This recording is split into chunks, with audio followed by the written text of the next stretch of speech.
ya. Memandu diskusi 2 tahun koalisi aksi menyelamatkan Indonesia. Nah, dari judulnya itu Anda tahu semua ini judul ini pertanyaan terbuka, ya. Selamatkan Indonesia, bukan selamatkan ya, itu kalimatnya antara H sama N itu beda. Diganti aja selamatkan Indonesia atau selamatkan Indonesia dengan sistem bernegara hari ini. Ini saya kira pertanyaan yang dalam beberapa hari terakhir ini memang menjadi diskusi yang menarik ketika orang setiap kali memperingati ulang tahun kemerdekaan RI dan orang kemudian bertanya-tanya apakah kita itu sekarang memperingati ulang tahun yang ke-77 atau tidak. Karena kita diskusi dalam FNN juga begitu dipersoalkan. Kenapa? Karena sesungguhnya setelah amandemen tahun 2022 itu negara demokrasi, negara revolusi, negara kemerdekaan RI itu sudah berakhir gitu. Dan sekarang yang ada adalah negara Republik Indonesia dengan Undang-Undang Dasar 2002 ya. Jadi kalau dihitung dari 2002 sekarang ini adalah kemerdekaan yang ke-20 gitu ya. Sekarang boleh pilih bebas dan ini banyak sekali narasumbernya, ada 6 orang tapi yang hadir hari ini sekarang ini ya baru 4 orang, yang lain sedang on the way. Dan masih perspektifnya saya kira lengkap, mulai daripada hukum tata negara, ekonomi, ada soal praktisi dan pengerti UMN, ada UNJ, kemudian ada sarjana 2 orang yang saya kira bertumpuk ini kelihatan ini antara Pak TB Masa Jafar dan Dr. Mulyadi ya. Nanti dipisah aja ya. Mungkin ada yang di paling depan, ada yang di belakang untuk bicaranya ya. Saya akan memulainya, saya akan meminta dengan rekan-rekan ini termasuk tuan rumah saya kira Pak Masa Jafar. Jadi lebih baik Pak Masa Jafar karena sebagai tuan rumah juga kami untuk memulainya. Selamat datang Pak senior kita di kami, Pak Bahtiar Ramsah. Dan insya Allah ini acara ini tadi kan tadi belum dimulai dengan doa, tapi nanti kita mesti akhiri dengan doa. Tapi insya Allah acara ini penuh keberkahan karena presiden kita kan Pak Gatot Nurmantio baru kembali dari Tanah Suci, jadi masih dikawal 40 malaikat gitu. Ya. Presidium. Aduh, ini maunya kecepatan aja ya. Jadi meskipun tadi mestinya dimulai dengan doa, tapi tidak dimulai dengan doa, kehadiran Pak Gatot insya Allah akan membawa keberkahan kita bersama. Ahlan wa sahlan Pak, dan insya Allah hajinya mabrur. Saya percaya Pak Gatot ketika di Masjidil Haram maupun di Raudhah di Madinah tidak akan berdoa tentang dirinya sendiri. Sudah selesai urusan itu dengan Pak. Ya. Urusan untuk diri sendiri Pak Gatot sudah selesai. Yang pikirkan Pak Gatot pasti insya Allah itu soal berbangsa bernegara, gitu ya. Gitu ya Pak ya. Amin insya Allah, dan mudah-mudahan doanya dijabah. Dan saya banyak tahu sekarang banyak sekali warga Indonesia yang pergi ke Tanah Suci dan berhasil Tanah Suci, itu doanya ya adalah untuk kebaikan bangsa dan negara ini. Apakah tanda-tanda peristiwa yang terjadi belakangan ini Allah menunjukkan kekuatannya bahwa makar Allah itu jauh lebih dahsyat ketimbang makar manusia? Kita tidak tahu ya. Namanya kita ikut saja sunatullah, dan katanya kan kalau sesuatu sudah berlebihan itu pasti akan pada sampai titik kulminasi. Kita tinggal berdoa apakah ini merupakan bagian dari itu. Nah, tapi sebelum sambil berdoa tentu juga harus ikhtiar juga, dan mari kita diskusikan. Tetapi saya ingin agar diskusi ini sebenarnya tidak hanya berhenti pada diskusi, tapi ada rekomendasi aksi yang lebih konkret. Silakan Pak Dr. Mas Jafar.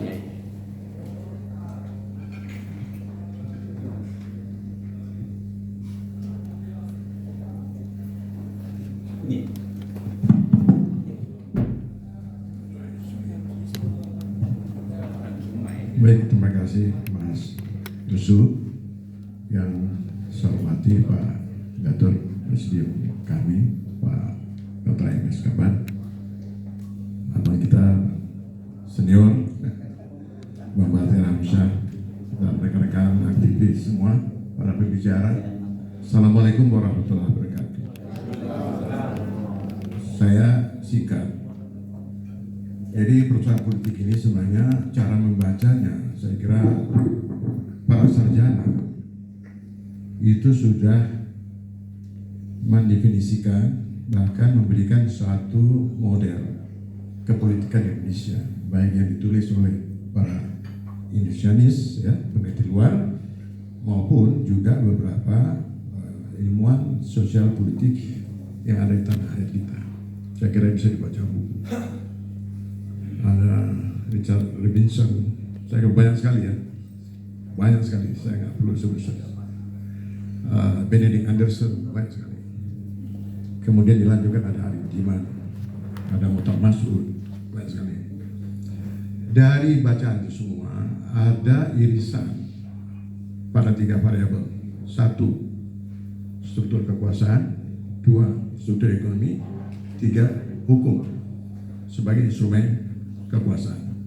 3 ini selalu dia beriringan dan itu digunakan untuk membangun konsolidasi kekuasaan, mempertahankan kekuasaan, juga bagaimana merespon reaksi dari barisan kekuatan kritis oposisi.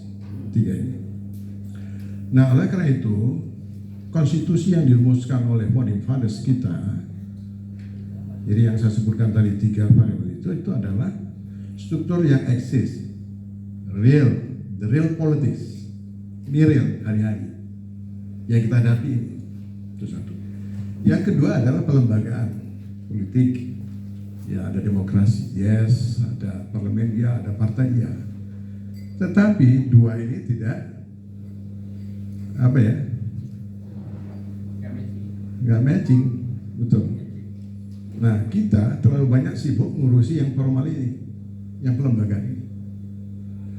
Padahal setelah reformasi 20 tahun, kalau pendekatan itu demokrasi kita sangat mudah, karena absen itu hampir berapa? 40 tahun lebih. Jadi tradisi demokrasi itu belum tumbuh. Pelembagaan demokrasi juga belum begitu kuat. Apalagi kalau kita bicara kesadaran atau kultur demokrasi.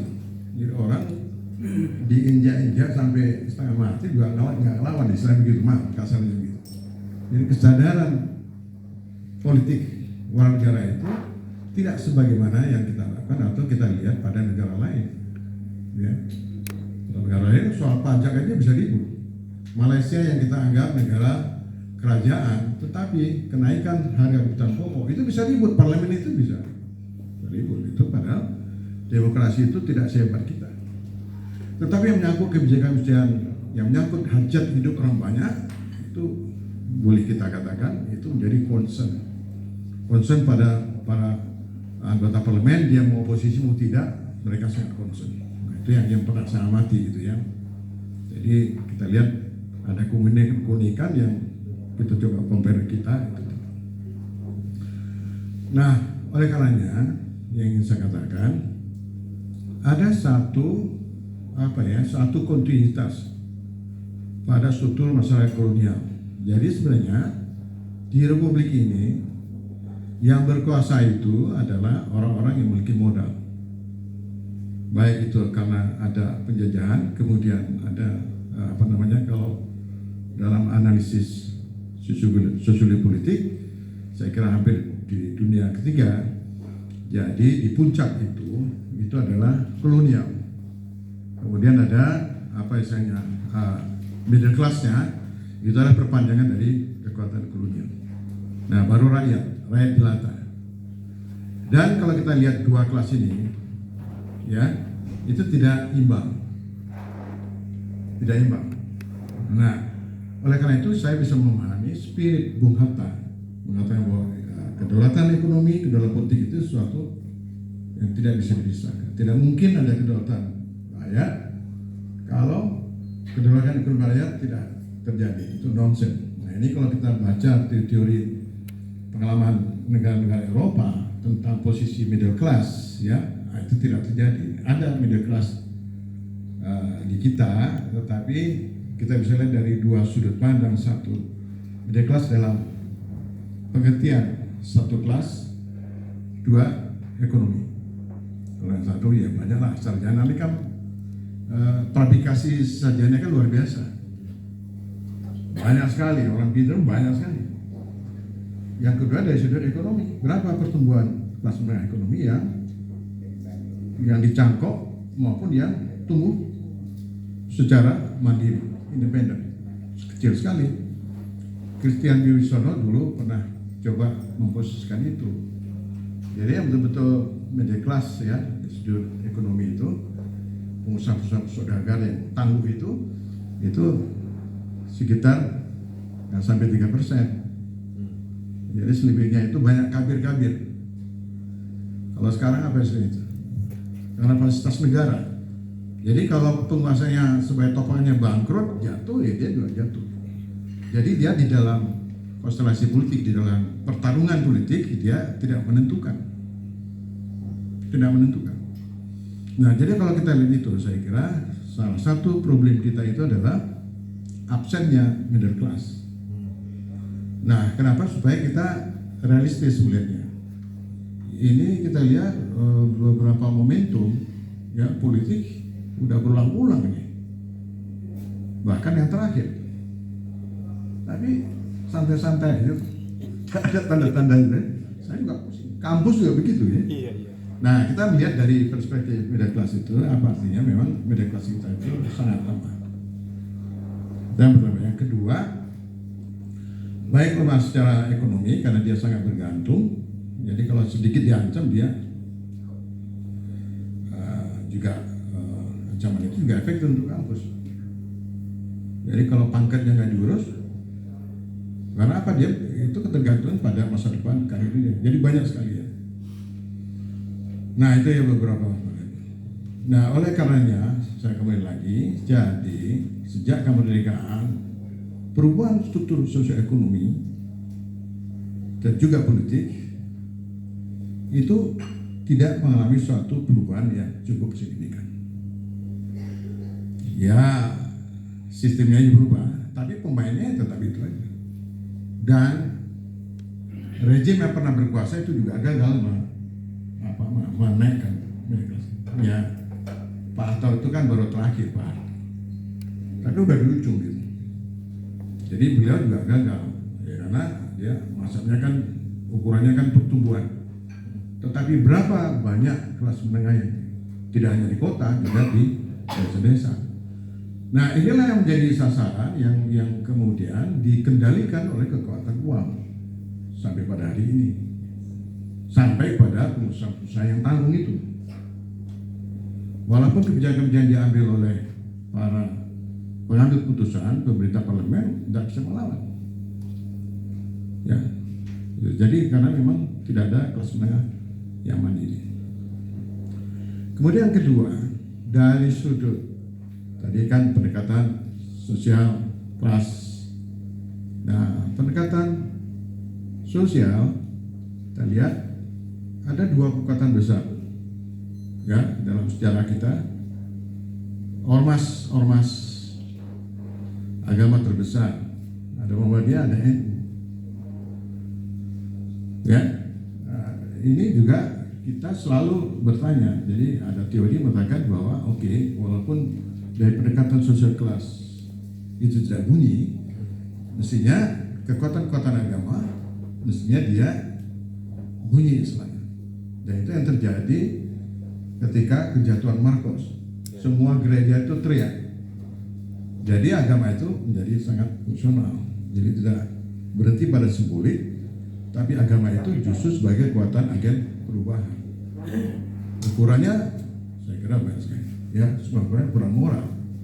Padahal kita lihat praktek-praktek politik hukum itu jauh sekali bertentangan dengan moral agama. Tetapi kita lihat sepertinya itu tidak atau dianggap sebagai sesuatu yang bisa diterima. Begitu permisifnya. Ya, nah itu kondisinya. Kemudian yang ketiga kita lihat ya,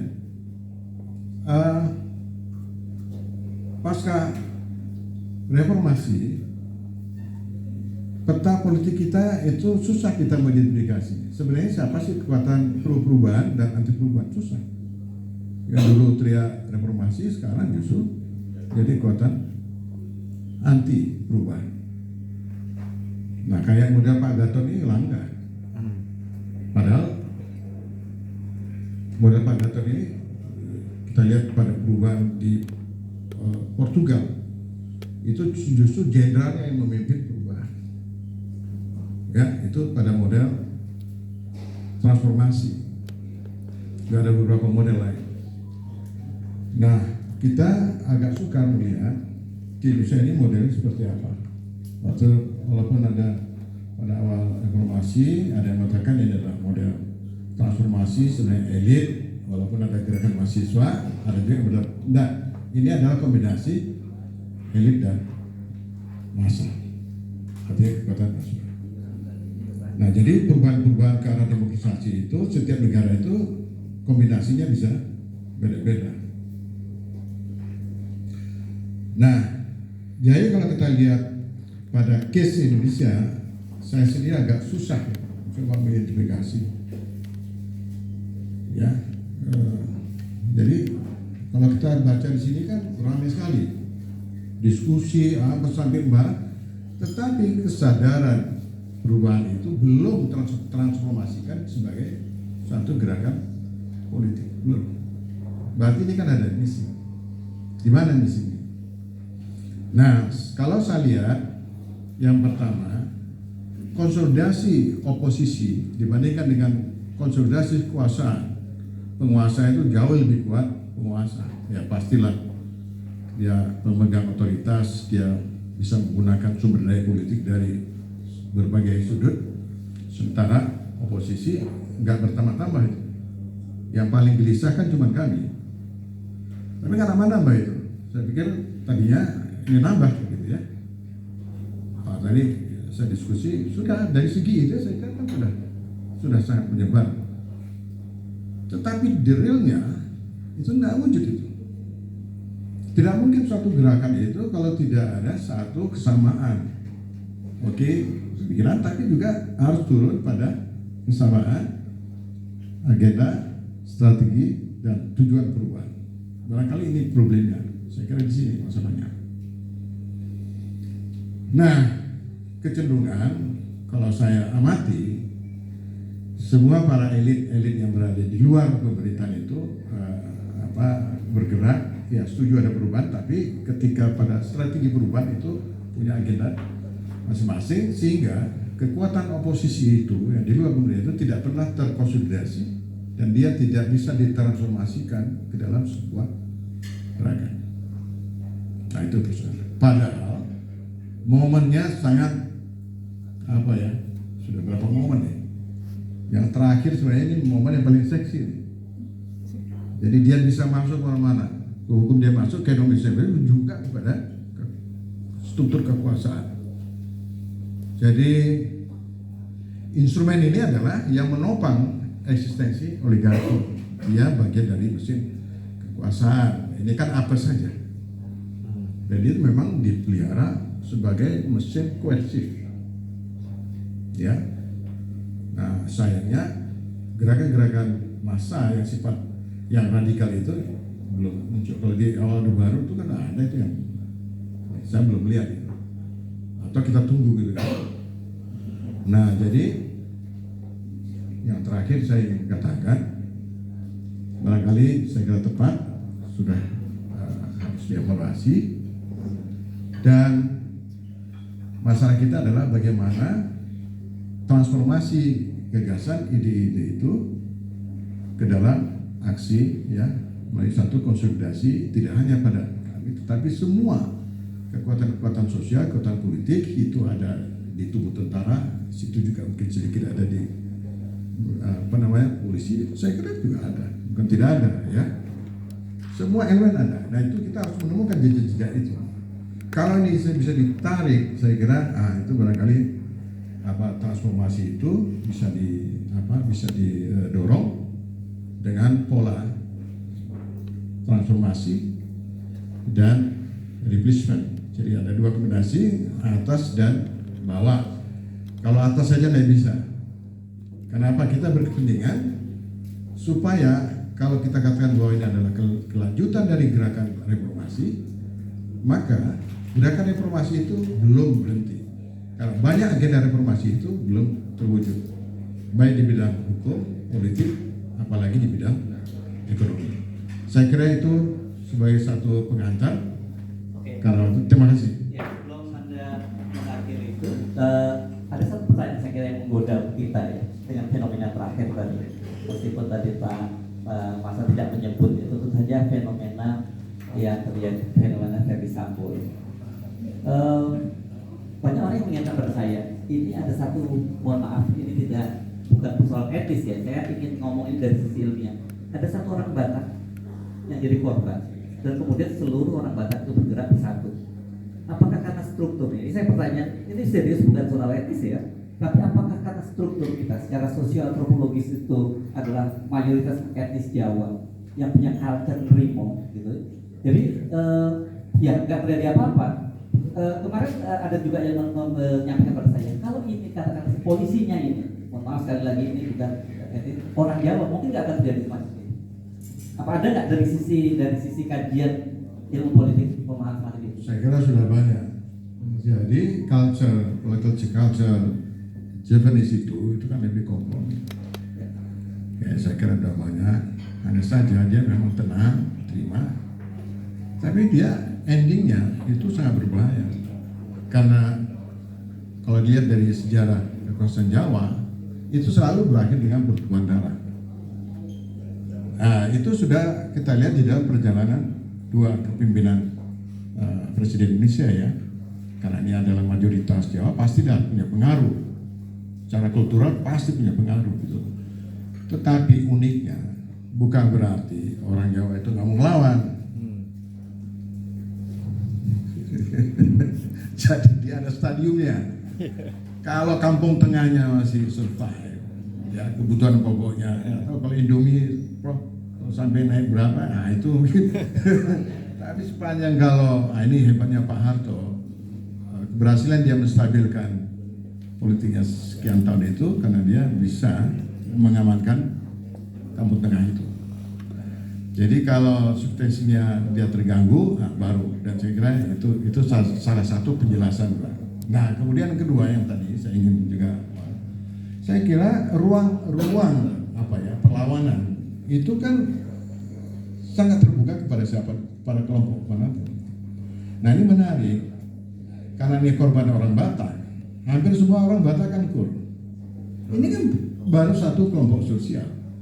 Dan sebenarnya ini juga bisa berkembang pada kelompok-kelompok lain. Misalkan kenapa kasus Habib Rizik itu hanya berhenti pada kelompok FPI. Dia tidak merambah.